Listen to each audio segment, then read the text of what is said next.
Yeah, I think it's embarrassing. I think that the Big 12 and the Big 10 should be embarrassed. And I understand there's some smaller conferences that make some decisions purely from financial reasons. Those two cannot make those arguments.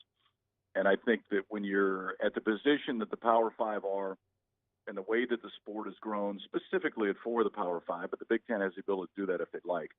I think it's incumbent upon you to be the leaders in certain sports, and college baseball is one of them right now. The reality is, there was another 200 and some guys potentially, and 150 to 200 guys or gals on the softball side that could have been paid, that ultimately could have had benefits, and it's a life-changing deal for a lot of them. The other thing is it helps on the recruiting side, and it helps develop more players. I was never given any level of a compelling argument as to why this didn't make sense at the Power 5 level, and I think it's embarrassing that they didn't do it. Well said. Do you think that there is any recourse that might get this pushed through at some point?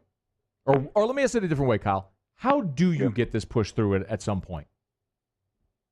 Well, I mean, what I heard in talking to a few athletic directors is if softball wouldn't have been in there, we'd have been voted for, or we would have voted for it, which honestly infuriated me too.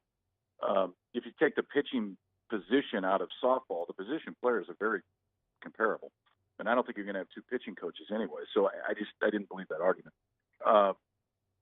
To answer your question, if they did that, I think it would probably pass. Obviously, we have scholarships that we've got to try to get through. The frustrating thing is the way that this whole thing works is they can't even bring it up for vote for another 2 years. And so it's not like you go back to the drawing table and say, let's try again in 6 months.